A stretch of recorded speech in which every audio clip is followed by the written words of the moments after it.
Hello everyone, welcome to ज्ञान IQ। आज आपके लिए स्टैटिक जीके का एक और टॉपिक लेकर आई हूँ जो है क्लासिकल डांसेस इन इंडिया। देखिए, भारत में शास्त्रीय नृत्य कौन कौन से हैं ये तो मे बी आपको पता होंगे, लेकिन थोड़ी थोड़ी डिटेल्स में ये बेसिकली इनका इन्वेंशन कहाँ से हुआ है, किस तरह की चीजें इसमें यूज होती हैं, उस पर ये पूरी वीडियो है। तो यहाँ पर मैं 8 जो हमारे क्लासिकल डांसेस है पहले बता देती हूँ। टोटल हमारे 8 क्लासिकल डांसेस हैं, उनके बारे में तो बताऊंगी ही, वो कौन से स्टेट में किए जाते हैं वो भी बताऊंगी। लेकिन उससे पहले जो है काफी जनरल चीजें हम जानेंगे जो वैसे भी जनरली कई बार एग्जाम्स में पूछ ली जाती हैं। और अगर आप किसी IAS IPS की PCS की तैयारी कर रहे हैं तो भी आपको बहुत बेनिफिशियल होगा ये। अगर आर्ट एंड कल्चर आपका सब्जेक्ट है तो भी आपके लिए बहुत बेनिफिशियल होगी ये वीडियो। तो चलिए स्टार्ट करते हैं। सबसे पहले मैं थोड़ा सा डांस के बारे में देखेंगे कि डांस जो है इंडिया में उनकी क्या पोजीशन है। तो देखिए, अगर हम डांसेस की बात करें, है ना, तो जितना भी भारत में जो भी प्राचीन काल से हमेशा से एक परंपरा रही है डांस की, चाहे वो जितने भी राजा महाराजा रहे हैं, मुगल्स रहे हैं, जितने भी इन्वेडर्स रहे हैं यहाँ पर आए हैं, सभी ने डांस को बहुत ज्यादा वो किया है। क्योंकि एक तो सबसे पहला रीजन था कि उस टाइम पे अब आज की तरह हमारे ये video games, phone, mobile phone तो होते नहीं थे, तो ऑब्वियसली डांस जो है एक मीडियम था अपनी एनर्जी को चैनलाइज करने का, साथ ही साथ एंटरटेनमेंट का भी आप कह सकते हैं, मनोरंजन का भी था। और साथ ही साथ इसके जो संबंध है वो हमारे रिलीजियस सेंटिमेंट से भी जुड़े हुए हैं, धार्मिक चीजों से, परंपराओं से, इन चीजों से डांस जुड़ा हुआ है।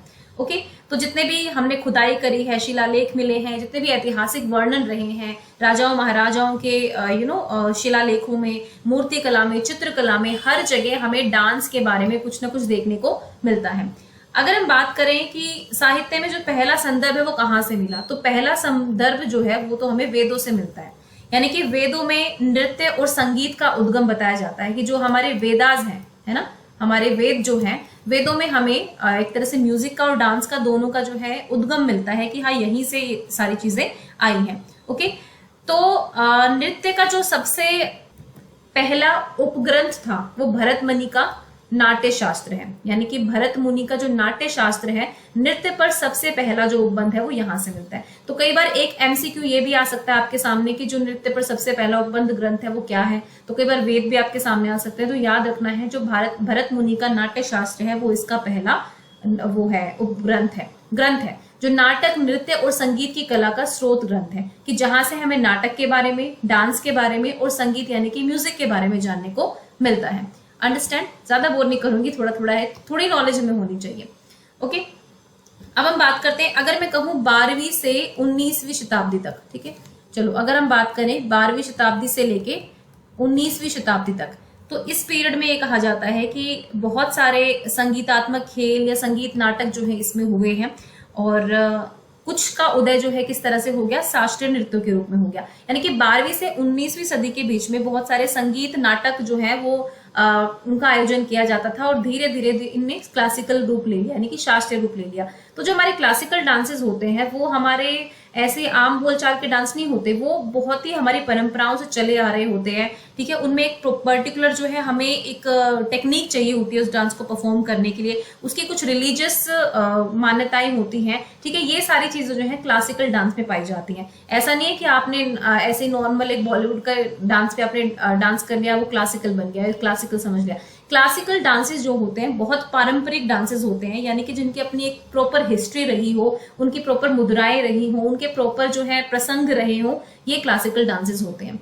ओके, जो नृत्य पर सबसे पहला, चलो ये तो मैंने आपको बता ही दिया है, नाट्य शास्त्र को 5वां वेद भी कहा जाता है। देखो, वैसे तो हमारे 4 वेद होते हैं, लेकिन नाट्य शास्त्र को माना जाता है कि ये 5वां वेद है। ओके, मतलब ये कहा जाता है कि नाट्य शास्त्र को 5वां वेद भी माना जाता है, क्योंकि नाटक हो गया, नृत्य यानी कि डांस हो गया, और उसके बाद आपका संगीत हो गया, वो इसी वेद से, मतलब इसी नाट्य शास्त्र से हमें जानने को मिलता है। तो कई बार हम इसको 5वें वेद की जो है वो भी चीज दे देते हैं। अब देखो, अगर मैं बात करूं नॉर्मली ऐसे कि जो हमारी मोहनजोदाड़ो है, ठीक है, वहां से जो खुदाई हुई है, वहां से भी आपको पता है हड़प्पा से जो खुदाई हुई है, तो मोहनजोदड़ो से हमें एक कांसे की जो है मूर्ति मिली है, उसके बाद हड़प्पा से भी हमें एक टूटा हुआ धड़ की मूर्ति मिली है। उन दोनों ही मूर्तियों से ये हम कह सकते हैं कि वहां दोनों में ही डांस का जो है जिक्र है। तो दोनों नृत्य की सूचक है, मतलब डांस करती हुई इमेजेस हैं वो, एक तरह से हम बात करें तो कह सकते हैं कि अगर हम इसकी डांस की बात करें पर्टिकुलर, तो भक्ति भाव में क्लासिकल डांसेस को बहुत ज्यादा किया जाता था। किसी ने शिव भगवान को इसको डेडिकेट किया, किसी ने राधा कृष्ण को डेडिकेट किया। तो इस तरह से डांस की फॉर्म जो है धीरे धीरे इवॉल्व हुई है। लेखक के अनुसार उन्होंने ऋग्वेद से शब्द, मतलब बेसिकली जिन्होंने भी नाट्य शास्त्र लिखा है, इन्होंने कहा कि ऋग्वेद से इन्होंने शब्द लिए हैं, सामवेद से इन्होंने संगीत लिया है, यजुर्वेद से भाव लिया है और अर्थवेद से भावनाएं ली हैं। तो देखो कितना सुंदर चीज है ये कि आपने चारों वेद से कुछ ना कुछ लिया। ऋग्वेद से उन्होंने शब्द लिए, सामवेद से संगीत, यजुर्वेद से भाव लिए यानी कि इमोशंस, है ना, अर्थवेद से भावनाएं। एक तो भाव होता है जो आपके चेहरे पर आ गया और एक आपके अंदर की भावनाएं। तो इस तरह से इसका पूरे का एक तरह से इवोल्यूशन हुआ है। ओके, अब हम आगे की बात करें तो अगर हम एंशियंट ट्रिटीज की बात करें, प्राचीन ग्रंथों की बात करें, तो जो डांस है उसमें 3 एस्पेक्ट पाए जाते हैं। कौन कौन से? नाट्य, नृत्य और नृत्य। देखिए यहाँ पे मैंने हिंदी में भी लिखा हुआ है नाट्य, नृत्य और नृत्य। इनको बेसिकली इंग्लिश में भी ऐसे ही लिखा जाता है। अब ये होते क्या है? अब होता क्या है, नाट्य में बेसिकली एक तरह के नाटक का प्रस्तुतिकरण होता है डांस के थ्रू। ठीक है, तो इसमें अगर अब मैं आगे बताऊंगी, कथकली जो डांस है उसमें नाट्य का बहुत अच्छा रूप दिखाई देता है। अगर हम नृत्य की बात करें यानी कि प्रॉपर एक डांस की जब हम बात करते हैं तो एक मौलिक अभिव्यक्ति होती है और विशेष रूप से किसी विचार या विषय पर जो है उसका प्रतिपादन करने के लिए इसको प्रस्तुत किया जाता है। यानी कि एक विषय है, कोई आपके पास टॉपिक है, कोई सब्जेक्ट है, उसके ऊपर आप इसको परफॉर्म कर रहे हैं। जबकि नाट्य में जो है आपका नाटक रूप से उसको जो है प्रदर्शित किया जाता है। अब हम बात करें नृत्य की तो ये एक तरह से शुद्ध रूप में नृत्य है। यानी कि जो मैंने आपको यहाँ पे नृत्य बताया इसमें हम किसी विषय को लेकर जो है उसको अभिव्यक्ति करते हैं।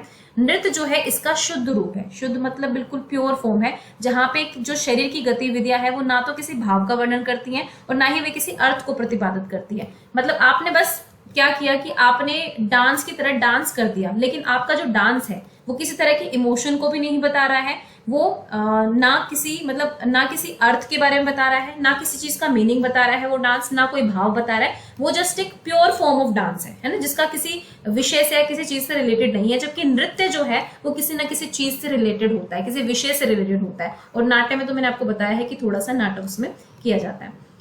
उसके बाद अगर हम बात करें तो द टू प्रेजेंट नृत्य एंड नाट्य। अब मैंने बताया नृत्य जहां पर हम जो है अपने किसी विषय पर या किसी चीज को प्रतिपादित करने के लिए करते हैं, या फिर नाट्य जिसमें नाटक के थ्रू जो है डांस करते हैं। तो dancer should be train to communicate the navarasa. अब इन दोनों ही चीज में नवरस की जरूरत होती है। नवरस, तो नवरस कौन कौन से होते हैं वो मैंने यहाँ पे लिखे हैं। जैसे प्रेम का रस, किसी डांस में आपको प्रेम दिखाई देगा, किसी में आपको आनंद या हास्य दिखाई देगा, किसी में आपको करुणा दिखाई देगी, किसी में आपको वीरता दिखाई देगी, किसी में आपको क्रोध या फिर रौद्र रूप दिखाई देगा, किसी में आपको डर दिखाई देगा, घृणा, आश्चर्य या शांति। तो ये 9 रूप होते हैं जो नृत्य और नाट्य के द्वारा जो है प्रस्तुत किए जाते हैं। मतलब नृत्य किस द्वारा और नाट्य के द्वारा, दोनों के द्वारा इसका प्रस्तुतिकरण किया जाता है। कई बार आपसे भी क्वेश्चन पूछ लिया जाता है कि इनमें से कौन सा नवरस के अंतर्गत नहीं आता है, तो वो भी आपको पता चल जाएगा। ठीक है, तो अब ये जो सारी चीजें मैंने आपको बताई है ये इसी तरह से हमारे क्लासिकल डांसेस जो इन्हीं सारी चीजों से जुड़े हुए हैं। एंशिएंट क्लासिफिकेशन है हर स्टाइल की। अगर हम बात करें क्लासिकल डांसेस में तो 2 तरह के स्टाइल हमें देखने को मिलते हैं, एक तो है तांडव और एक है लास्य। अगर हम तांडव की बात करें, जैसे आपने शिव तांडव सुना होगा, तो ये मैस्कुलाइन चीज को रिप्रेजेंट करता है, जिसमें बहुत ही हीरोइक, बोल्ड और विगरस चीज की बात हो रही है, वीर और साहसी या फिर ओजस्वी चीज को दिखाने के लिए। लास्य जो है वो बेसिकली फेमिनाइन है, इसमें थोड़ा सॉफ्ट होता है, लिरिकल होता है, ग्रेसफुल डांस है ना। आपको कहते हैं कि शी इज वेरी ग्रेसफुल, इस तरह से हम बोल देते हैं। तो ये थोड़ा सा आपका फेमिनाइन उसको दिखाता है और तांडव जो है आपका मैस्कुलाइन उसको दिखाता है। अब फाइनली हम बात करेंगे अपने क्लासिकल डांसेस की। तो हमारे बेसिकली 8 क्लासिकल डांसेस हैं, है ना। आप लोग कंफ्यूज मत होना, एक तो नंबर आपको याद रखना है कि 8 हैं। कौन कौन से हैं? भरतनाट्यम, कथकली, कथक, मणिपुरी, ओडिसी, कुचिपुड़ी, सत्रिया और मोहिनीअट्टम। अब ये कौन से स्टेट से बिलोंग करते हैं, कौन से स्टेट में इनका ओरिजिन है, साथ ही साथ इनकी थोड़ी बहुत विशेषताएं, उनको हम जानने की कोशिश करेंगे। ओके, सो सबसे पहले बात करेंगे हम तमिलनाडु के भरतनाट्यम की। तो ये जो इमेज मैंने हर एक स्लाइड में आपको एक इमेज दिखाई देगी, एक पर्टिकुलर बेसिकली पिक्चर है उस रिलेटेड डांस की। तो भरतनाट्यम जो है तमिलनाडु का क्लासिकल डांस है, बेसिकली इंडिया का भी है बट तमिलनाडु में इसके ओरिजिन्स है। तो इसको हम जो है एक हार्य डांस भी कहते हैं, जहां पे डांस एक सिंगल परफॉर्मेंस होती है, यानी कि सोलो परफॉर्मेंस होती है। एक ही इंसान जो है अलग अलग तरह के रोल्स को निभाता है इस डांस के थ्रू। आपको ये जानकर आश्चर्य होगा या नहीं होगा, लेकिन 2000 साल से यानी कि 2000+ ईयर से जो है हम भरतनाट्यम को जानते हैं, मतलब ये व्यवहार में है। अब इसके बारे में अगर हम बात करें तो जो तंजौर के प्रसिद्ध 4 भाई हैं, ओके, तंजौर आपने सुना होगा, तंजौर के प्रसिद्ध 4 भाइयों ने इस भरतनाट्यम के रंग पटल का बेसिकली निर्माण किया था, जो मैं आज भी वहां पर दिखाई देता है। अब इस शैली को किसने जीवित रखा? तो आपने एक रिचुअल सुना होगा देवदासियों का। बेसिकली देवदासियां कौन होती थी? देवदासियां वो लड़कियां या युवतियां होती थी जो जिनको उनके माता पिता मंदिरों को दान में दे देते थे। वो ये मानते थे कि इनका विवाह जो है देवताओं से होना चाहिए, और देवदासियां क्या करती थी? देवताओं के लिए मंदिर के प्रांगण में वो डांस करती थी। तो ये भरतनाट्यम को देवदासी प्रथा ने भी एक तरह से जिंदा रखा है। ओके, अब जो इसका भरतनाट्यम का बेसिकली जो प्रेजेंटेशन है वो बहुत ज्यादा विस्तृत होता है, और इसमें प्रॉपर एक नियमित ढंग से इसको प्रेजेंट किया जाता है। अगर आप इसकी मुद्राओं को देखेंगे, है ना, क्लासिकल डांसेस की मुद्राओं को हम मानते हैं कि वो बहुत ही परफेक्ट होनी चाहिए, और इन मुद्राओं को करने में बहुत सारे एफर्ट्स हमें लगते हैं, चाहे वो फेशियल एक्सप्रेशन हो, चाहे वो हाथों के एक्सप्रेशन हो, पैरों के वो हो, तो ये सारी चीजें होती हैं। उसके बाद इसमें एक वाद मंडल भी होता है, बेसिकली जो संगीत यानी कि म्यूजिक बजाते हैं। कौन? एक गायक होता है इसके साथ, एक तो परफॉर्म करती है लेडी जो भी स्टेज पे इस डांस को, उसके साथ एक बांसुरी वाला भी होता है, एक मृदंगम वादक होता है, उसको वो भी होता है, एक वीणा वादक भी होता है, करताल वादक भी होता है, ठीक है। और जो व्यक्ति नृत्य का कविता पाठ करता है वह नटुवनार होता है, बेसिकली उसको बोलते हैं ऐसा। ओके, तो एकल नृत्य होता है, ये तो आपको पहले पता होना चाहिए। और ये चीज आपको याद रखनी है कि भरतनाट्यम सारे क्लासिकल डांसेस में सबसे पुराना डांस है। इस चीज को याद रखना है, जो कि मैंने आपको बताया था कि 2000 साल पुराना ये है। इसके अलावा ये एकल डांस होता है, ये भी आपको याद रखना है। और उसके बाद एक जो ई कृष्ण अय्यर नाम के जो एक स्वतंत्रता सेनानी है, उन्होंने इसको बेसिकली पुनर्जीवित किया। फिर रुक्मणी देवी भी इससे जुड़ी हुई हैं। इसके अलावा जो और फेमस प्रोपोनेंट्स हैं इस डांस के, वो हैं यामिनी कृष्णमूर्ति। देखिए मैं कुछ चीजें बोलूंगी, सारी चीजें लिख नहीं सकते हैं। एक है यामिनी कृष्णमूर्ति, फिर है लक्ष्मी विश्वनाथन, फिर है मृणालिनी साराभाई, मल्लिका साराभाई। साराभाई जो सिस्टर्स हैं बेसिकली, वो दोनों भी इससे रिलेटेड है, ठीक है। तो ये कुछ फेमस इसके डांसर्स हैं जो भरतनाट्यम परफॉर्म करते हैं, सबसे oldest of the classical dances. उसके बाद नेक्स्ट डांस की बात करते हैं, वो है कथकली। कथकली जो कि केरल में परफॉर्म किया जाता है। देखो इसकी जो ड्रेसिंग सेंस है कथकली में बहुत ही डिफरेंट है, आपको देखने से ही समझ में आ जाएगा कि ये कथकली डांस यहाँ पे बेसिकली हो रहा है। तो कॉस्ट्यूम जो है वो बहुत इंपॉर्टेंट होती है क्लासिकल डांसेस में। अगर आप कॉस्ट्यूम पहनने के बिना ही अगर डांस करते हैं तो वो डांस अधूरा होता है। Okay, Kathakali is a blend of dance, music and acting and dramatizes stories. अब मैंने क्या कहा था, नाट्य क्या होता है, उसमें आप ड्रामेटाइजेशन भी करते हैं। नृत्य और नाट्य दोनों का रूप आपको देखने को मिलेगा। डांस भी होता है, संगीत भी होता है, आपको एक्टिंग भी करनी पड़ती है, आप ड्रामेटाइज करते हैं स्टोरी को, which are mostly adapted from Indian epics. जो हमारी बेसिकली भारतीय महाकाव्य है, वहां से वो ड्रामाज वगैरह लिए गए हैं, उसको परफॉर्म किया जाता है कथकली डांस के अंतर्गत। अब एक चीज और स्पेशली यहाँ पे रामायण और महाभारत, ओके, रामायण और महाभारत जो है, इन दोनों के जो भी एपिसोड्स हैं उनका भी वर्णन यहाँ पर किया जाता है। The characters in Kathakali performs are broadly divided into sattvika, rajasika और तामसिका। ये 3 तरह के होते हैं। यहाँ पे जो भी परफॉर्म करते हैं उनको 3 तरह से डिवाइड किया गया है। सात्विक होते हैं कुछ राजसिक होते हैं और कुछ तामसिक होते हैं। तो ये जो भी पात्र यहाँ पर बेसिकली वो किए जाते हैं। अब देखो सात्विक पात्र कौन से होते हैं। बेसिकली जो सात्विक पात्र होते हैं वो क्या होते हैं कि वो कुलीन होते हैं, कुल के उससे विरोचित होते हैं, वीर उससे दानशील होते हैं, परिष्कृत होते हैं बिल्कुल, ठीक है। और राजसिक की तरह हम देखें तो इंद्रदेव हो गए, अर्जुन हो गए, देवता हो गए, ये सब राजसिक पात्रों के अंतर्गत आते हैं। अब देखो एक खलनायक पात्र भी होते हैं यहाँ पे, जिनको हम तामसिक पात्र बोलते हैं। इसके अंदर क्या होते हैं, रावण, जैसे रावण को हम खलनायक मानते हैं, तो वो एक तरह का कौन सा पात्र है, हमारा तामसिक पात्र है। ओके, सो ये इस तरह से इसके 3 मोटे मोटे तौर पर पात्र होते हैं। इसके बाद नेक्स्ट बात करें कि in no other dance style is the entire body use so completely as in Kathakali. तो जितनी ज्यादा पूरी बॉडी का यूज कथकली में होता है, ऐसा किसी भी क्लासिकल डांस में नहीं होता है। ये चीज भी आपको याद रखनी है। अब देखो यहाँ पर क्या होता है ना, चेहरे की मांसपेशियों से लेकर उंगली हो गई, हाथ हो गई, हाथ कलाई, कुछ भी यहाँ पे यूज, मतलब बहुत सारी चीजें जो है यहाँ पर यूज की जाती है। तो एंटायर बॉडी जो होती है आपकी, पूरा शरीर इस डांस पे बहुत ज्यादा यूज किया जाता है। अगर हम इसके फेमस डांसर्स की बात करें तो रीटा गांगुली बहुत फेमस है, ठीक है, रीटा गांगुली हो गई। उसके बाद जो है आपके गोपीनाथ हो गए, वो भी इसी के पात्र हैं बेसिकली, गोपीनाथ है, उन्होंने इस डांस को बहुत वो किया है। फिर कोट्टाकल शिवरमन है, वो भी इससे है। फिर गुरु कुंचुकुर्प है, वो भी इससे कथकली से ही रिलेटेड है। ओके, तो 4 मैंने आपको बताया, रीटा गांगुली, गोपीनाथ, कोट्टाकल शिवरामन और उसके बाद गुरु कुंचुकुर्प, ये सारे चारों जो है कथकली डांस से रिलेटेड है। अब हम नेक्स्ट डांस की बात करते हैं। नेक्स्ट क्लासिकल डांस है वो है हमारा कथक।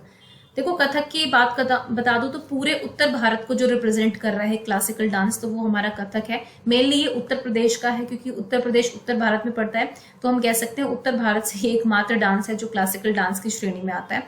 तो कथक जो है वो बेसिकली, और इसमें हिंदू प्लस मुस्लिम दोनों ही ओरिजिन्स यहाँ पर आपको देखने को मिलेंगे, और ओनली मुस्लिम आइडेंटिटी वाला डांस है ये, जो बेसिकली जिसमें थोड़ा सा मुस्लिम वो भी आता है इसके अंतर्गत। उसके बाद वर्ड कथक जो है वो डिराइव किया गया है कथा से। कथा मतलब एक स्टोरी को कहना। ओके, इस डांस के थ्रू जो है कथा वाचन किया जाता है, जिसमें बेसिकली रासलीला हो गई, जिसमें कृष्ण और राधा के प्रसंग होते हैं, है ना। ब्रज रीजन में बहुत ज्यादा फेमस है, जैसे मथुरा हो गया, वेस्टर्न यूपी जो है हमारा, यहाँ पर इस डांस को बहुत अच्छे से परफॉर्म किया जाता है। और जो कथाकार होते हैं और जो स्टोरी टेलर्स होते हैं वो बेसिकली इस डांस को परफॉर्म करते हैं इस तरह से। ये इसका जो ये अटायर है ये इस तरह का होता है कुछ कथक का।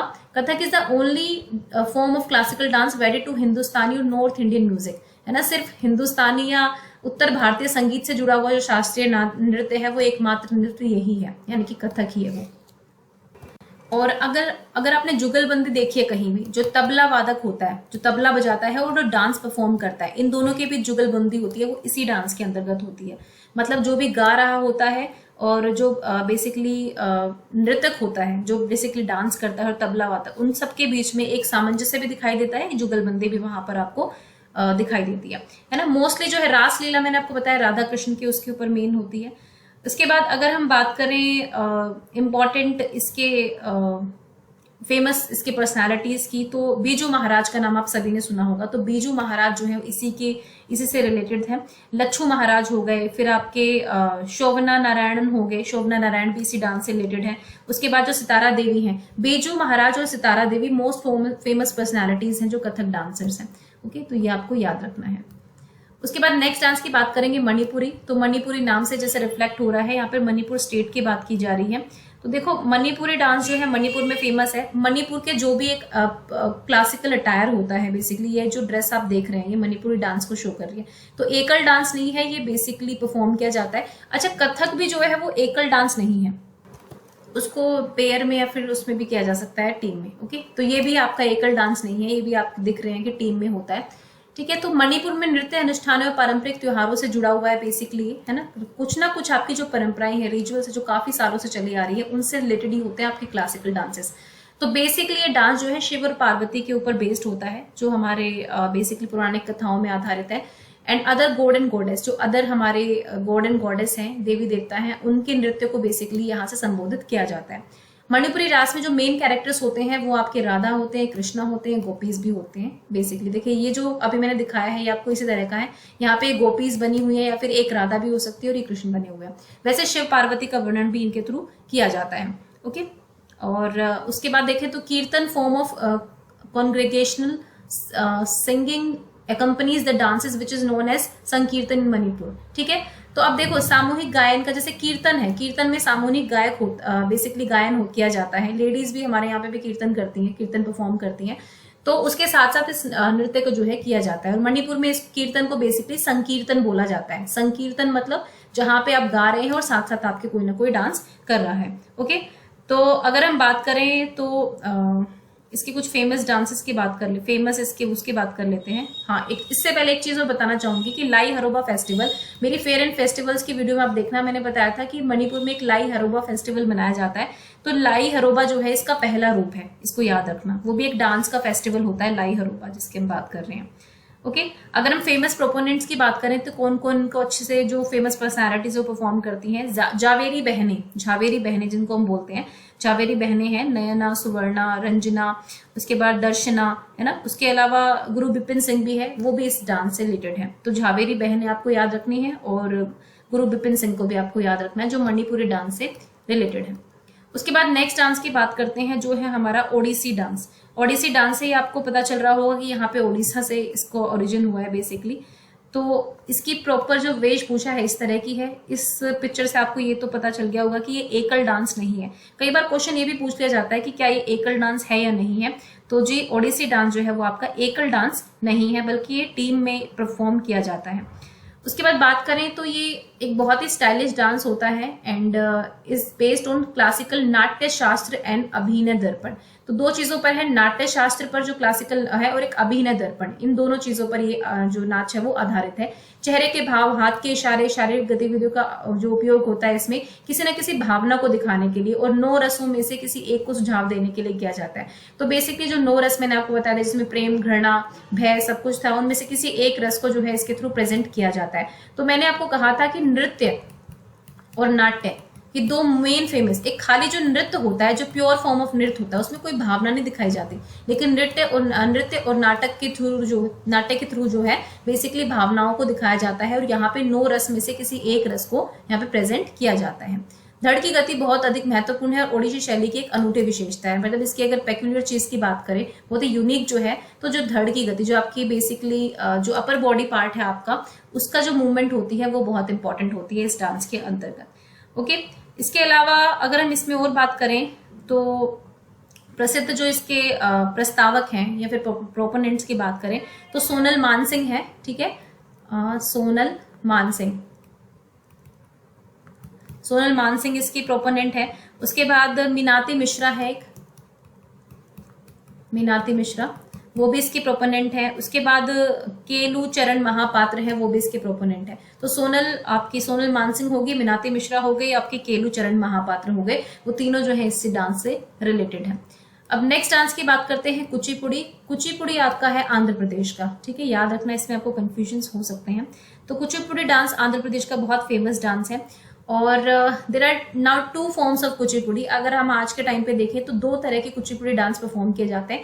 एक तो traditional musical dance drama and the solo dance. तो यानी कि एक प्रॉपर म्यूजिकल डांस ड्रामा भी किया जाता है और एक सोलो डांस भी यहाँ पर किया जाता है। ठीक है, लेकिन जो सबसे बिल्कुल सोलो जो किया जाता है वो मोहिनी अट्टम होता है। मैंने अभी वो मोहिनी अट्टम आया नहीं इसलिए बता दूं, जो बिल्कुल कहेंगे ना अगर आप एक्सक्लूसिवली जो बिल्कुल सोलो डांस होता है वो मोहिनी अट्टम होता है। तो यहाँ पर हम बात करें कुचिपुड़ी की तो 2 फॉर्म होती है कुचिपुड़ी की। एक तो ट्रेडिशनल म्यूजिकल डांस ड्रामा होती है, पारंपरिक संगीत नृत्य नाटिका, और एक होता है एकल नृत्य। तो यहाँ पर जो पिक मैंने लगाई है वो बेसिकली सोलो डांस की है। तो अब इसकी और चीजों को देख लेते हैं। Kuchipudi dancer prefer to perform entry of Satyabhama from traditional dance therm Bhama कल्पम, मतलब बेसिकली भामा कलापम। भामा कलापम से सत्य भामा की कथा आप सभी ने सुनी होगी, सत्य भामा और भस्मासुर बेसिकली, तो उसको याद रखना आप लोग। तो बेसिकली यहाँ पे कुचिपुड़ी डांसर्स जो है वो बेसिकली क्या सबसे पहले जो परफॉर्म करते हैं वो सत्य भामा के उस पर ही परफॉर्म करते हैं और इसको सोलो परफॉर्मेंस भी की जाती है, प्लस में पूरा ग्रुप में भी इसको परफॉर्म किया जाता है। ओके, अब इसके प्रमुख प्रस्तावकों की बात करें तो इसमें यामिनी कृष्णमूर्ति, आपने नाम सुना होगा यामिनी कृष्णमूर्ति का। सो यामिनी कृष्णमूर्ति हो गई आपकी। ठीक है, उसके बाद आपके राधा रेड्डी और राजा रेड्डी, राधा एंड राजा रेड्डी, ये भी इसके वो हैं। उसके बाद इंद्राणी रहमान। तो यामिनी कृष्णमूर्ति, राधा एंड राजा रेड्डी और इंद्राणी रहमान, इनको याद रखना है, ये इसके परफॉर्मर्स हैं, मेन प्रोपोनेंट्स जो है कुचिपुड़ी के। नेक्स्ट है हमारा सत्रिय। इसको आप में से बहुत कम लोग जानते होंगे कि Sattriya is also a classical dance and this is from Assam. तो असम का एक बिहू डांस भी होता है, लेकिन वो फोक डांस है। अब मैं इसके बाद जो है इस वीडियो के बाद जो फोक डांसेस के 2-3 पार्ट्स बनाऊंगी, जिसमें मैं लोकल जो डांस होते हैं डिफरेंट रीजन्स में होते हैं। तो वो क्लासिकल डांस पूरा एंटायरली वो क्लासिकल होते हैं, लेकिन फोक डांसेस जो है किसी पर्टिकुलर रीजन में फेमस होते हैं, तो फोक डांसेस अलग होंगे। तो बिहू जो है वो असम का बहुत फेमस डांस है, बट वो एक फोक डांस है, वो एक क्लासिकल डांस नहीं है। जबकि असम का जो सत्रिय डांस है वो एक आपका क्या कहते हैं क्लासिकल डांस है और एक ग्रुप परफॉर्मेंस है। तो आप ये कह सकते हैं कि ये सोलो डांस तो बिल्कुल भी नहीं है। उसके बाद मान लें तो शंकर देव ने इस नृत्य शैली की शुरुआत की थी, शंकर देव ने, और इसके धार्मिक चरित्र और सत्रों के साथ जुड़ाव के कारण इस नृत्य शैली को उपयुक्त रूप से सत्रिया, बेसिकली तो धार्मिक चरित्र होता है, बहुत ही धार्मिक उसके साथ जुड़ा हुआ है ये, तो इसको जो है सत्रिया का नाम इसको दिया गया है। उसके अलावा सत्रिय नृत्य परंपरा हस्त मुद्रा, पद मुद्रा, आहार्य, संगीत आदि के संबंध में कड़ाई से निर्धारित सिद्धांतों, बेसिकली देखो कड़ाई स्ट्रिक्टली तो फॉलो हर उसमें कोई भी क्लासिकल डांस हो, अगर आपने सीखा है क्लासिकल डांस तो आप देखेंगे कि वहां पे मुद्राएं बहुत इंपॉर्टेंट होती हैं और जो टीचर्स होते हैं वो भी बड़े स्ट्रिक्ट होते हैं मुद्राओं को लेकर। ठीक है, तो ये कुछ इंपॉर्टेंट चीजें थी सत्रिय डांस को लेकर। उसके बाद नेक्स्ट आता है हमारा मोहिनी अट्टम। ठीक है, लास्ट है क्लासिकल डांस, 8वां। देखो मोहिनी अट्टम एक लौता ऐसा डांस है जो सिर्फ सोलो परफॉर्म किया जाता है। ओके, इसको एक ही बंदा परफॉर्म कर सकता है, ग्रुप में ये परफॉर्म नहीं हो सकता है मोहिनी अट्टम। और आप देखेंगे इसमें एक स्पेशल हेयर स्टाइल होता है जो साइड में होता है। मतलब मैंने जितनी भी पिक्स देखी हैं इसकी, वैसे वीडियो एज सच तो मैंने देखी नहीं है, लेकिन हाँ ये जरूर है, आप यूट्यूब पर अगर सर्च करेंगे तो आपको वीडियोस बहुत सारे मिल जाएंगी हर डांस की। तो मोहिनी अट्टम का ये प्रॉपर एक अटायर होता है। और मोहिनी अट्टम नाम कहाँ से आया है, तो जो हम बेसिकली हिंदू पौराणिक कथाओं में जो दिव्य जिसको हम बोलते हैं मोहिनी को, है ना, मोहिनी जो मन को मोह ले, ऐसी जो एक हमारे सामने बेसिकली पौराणिक कथाओं में इनको बोला जाता है, मे बी ये देवी है एक तरह की। तो ये जो है इनके नाम से ही इसको बोला गया है मोहिनी अट्टम। और कहाँ का डांस है, केरला का डांस है।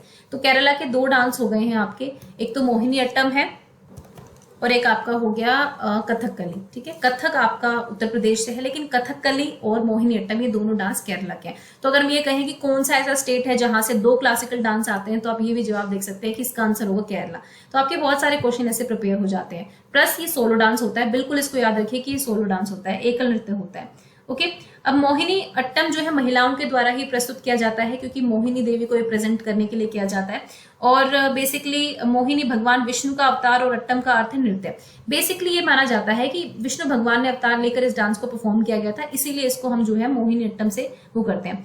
अब जो है जो नाजुक शारीरिक, जो डेलिकेट बॉडी मूवमेंट्स होती हैं और सटल फेशियल एक्सप्रेशंस होते हैं, वो बहुत ही फेमिनाइन जो होते हैं नेचर में। ठीक है, बहुत ही, अगर हम कहें कि महिलाओं के जो प्रॉपर भाव होते हैं वो इस डांस में बहुत ज्यादा यूज किए जाते हैं, इसको एक तरह से आइडियल बनाने के लिए। तो ये मोहिनी अट्टम डांस है। और अगर फेमस प्रोपोनेंट्स की बात करें तो सुनंदा नायर हो गई हमारी, ठीक है, जयप्रभा मेनन हो गई, माधुरी अम्मा हो गई, ये कुछ फेमस पर्सनैलिटीज हैं।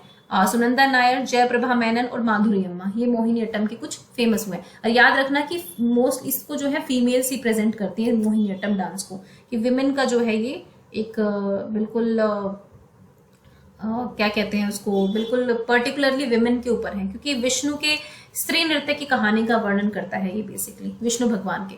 ओके, तो ये था आपका 8वां क्लासिकल डांस। तो इस तरह से आपके जो है 8 क्लासिकल डांस पूरे हो जाते हैं। तो हर डांस की सिर्फ मैंने पहले भी एक वीडियो अपलोड की थी, बहुत अर्ली स्टेज पे जब मैंने यूट्यूब स्टार्ट किया था तभी की थी, लेकिन ये एक डिटेल्ड वीडियो है, हर डांस के बारे में थोड़ा थोड़ा मैंने आपको यहाँ पर बताया है। आई होप कि आपको वीडियो पसंद आई होगी। अगर आपको ना भी पसंद आए तो प्लीज कुछ और सब्र कीजिए, कुछ और वीडियोस भी आपको देखने को मिलेंगी। तो इस तरह से वीडियो यहाँ पर खत्म होती है। और आई होप कि आप जो है चैनल को सब्सक्राइब कर लेंगे देखने के बाद। और भी जो वीडियोस हैं वो आपको मिल जाएंगी जीके की प्लेलिस्ट में, तो आप उसको जरूर देखें, क्योंकि कई बार आप ऐसा होता है कि आप वीडियोस मुझसे पूछते हैं कि कहाँ मिलेंगी, तो प्लीज प्लेलिस्ट को जरा देखें कौन कौन से चैनल पर प्लेलिस्ट है, उनके अकॉर्डिंग आप वो कीजिए। थैंक यू फॉर वॉचिंग ज्ञान IQ।